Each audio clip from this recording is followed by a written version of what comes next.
Assalamualaikum warahmatullahi wabarakatuh. Salam sejahtera semua. Terima kasih pengerusi majlis yang dihormati Barisan Hakim yang budiman, arif lagi bijaksana, para guru, rakan-rakan dan hadirin yang dihormati sekalian. Jika ilmu diperoleh tidak sempurna, maka hidup tiadalah berguna.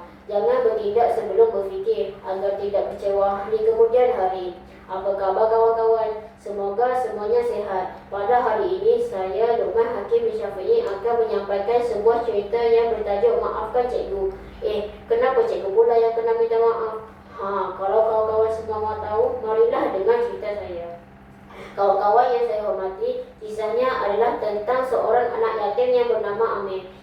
Ayahnya meninggal dunia sejak dia masih kecil lagi. Untuk menyara kehidupan mereka, ibunya mengambil upah, menebas kebun dan menjual kuih. Namun Amir tidak pernah mengeluh. Malah dia turut membantu ibunya menghantar surat khabar sebelum pergi ke sekolah. Baik betul Amir itu ya kawan-kawan.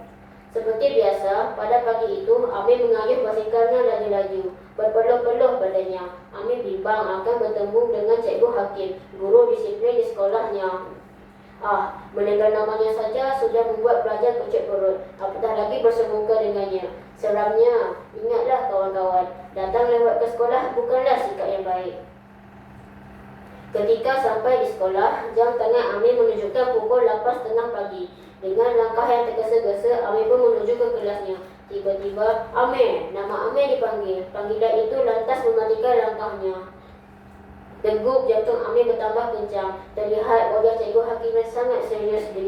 Dengan suara yang lantang, Amir pun dimarahi kerana datang lewat ke sekolah. Amir hanya membisu. Memberi alasan pada saat itu bukanlah tindakan yang bijak. Walaupun Amir sudah menjelaskan, namun Cikgu Hakim enggan mendengarnya. Malah dia dituduh menegakkan benang yang basah. Kawan-kawan, apakah yang berlaku selepas itu? Apalagi Amir pun dibawa ke bilik guru disiplin. Dia telah diberi surat amaran untuk disampaikan pada ibunya. Amir pun menerima dengan sedih. Berat mata yang memandang, berat lagi bahu yang memikul. Pada masa yang sama, Cikgu Hakim mengingatkan pada Amir tentang pembelajaran di rumah yang akan bermula pada minggu hadapan. PDPR katanya.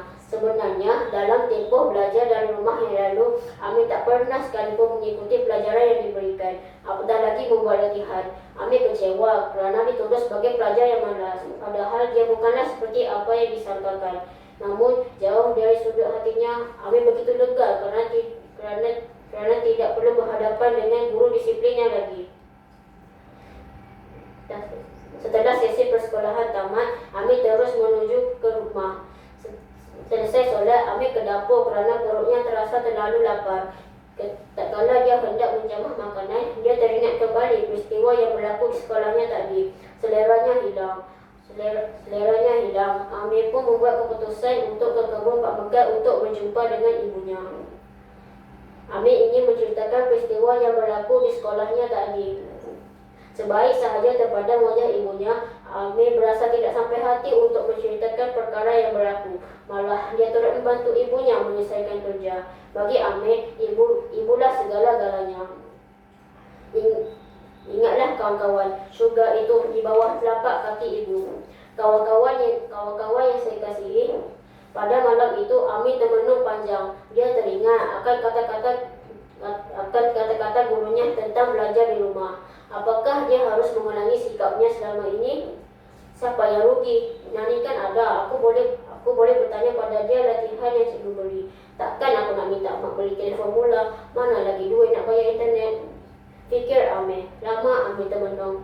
Amir nekat menyatakan hasratnya untuk berhenti kerja. Lantas menyerahkan surat yang diterima daripada Cikgu Amir. Amir melihat wajah ibunya amat sedih setelah membaca surat itu.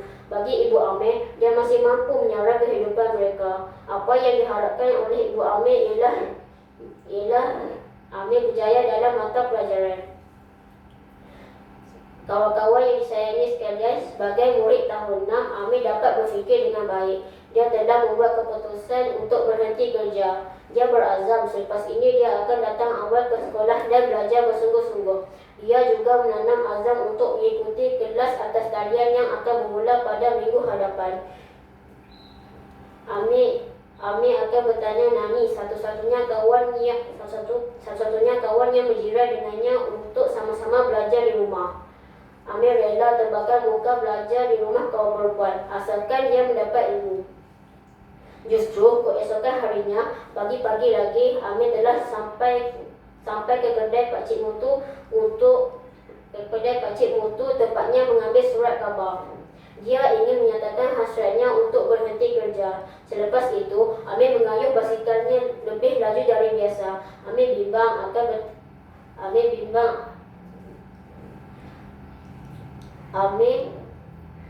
tidak ingin terlambat lagi. Dia sudah serik dengan hentikan guru disiplinnya.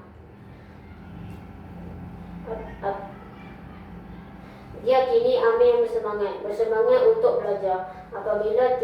Apabila tiba di persimpangan jalan, tanpa melihat kiri dan kanan, Amir terus berlintas. Malangnya, sebuah kereta telah melanggarnya. Amir tercampak ke seberang jalan lalu pingsan. Orang yang melanggar Amir itu terus membawanya ke klinik yang berdekatan. Ujulah Amir tidak apa-apa. Dia hanya mengalami luka-luka kecil sahaja. Itulah kawan-kawan, kita mestilah berhati-hati semasa berada di jalan raya. Tidak lama kemudian Amir pun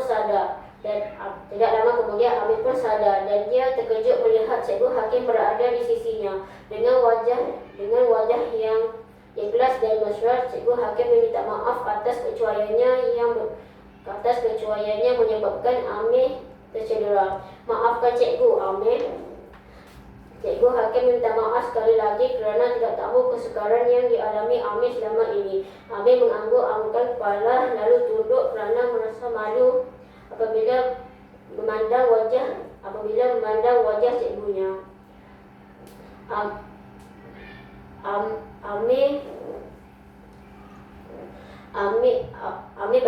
Amir memberitahu dialah yang bersalah kerana tidak berhati-hati. Amir juga meminta maaf atas sikapnya selama ini.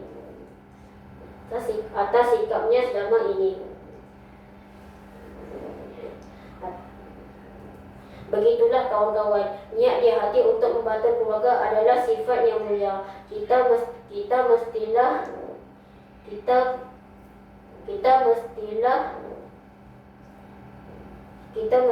memikirkan keselamatan diri.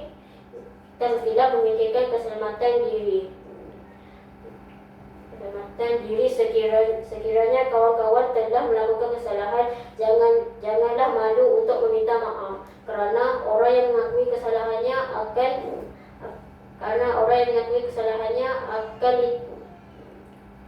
akan diterima mulia seperti Cikgu Amir. Warisan budaya bapa dan nyonya sudah terkenal di negeri Melaka. Ucapan maaf tinggi nilainya, sambutlah dengan hati terbuka. Sekian, terima kasih.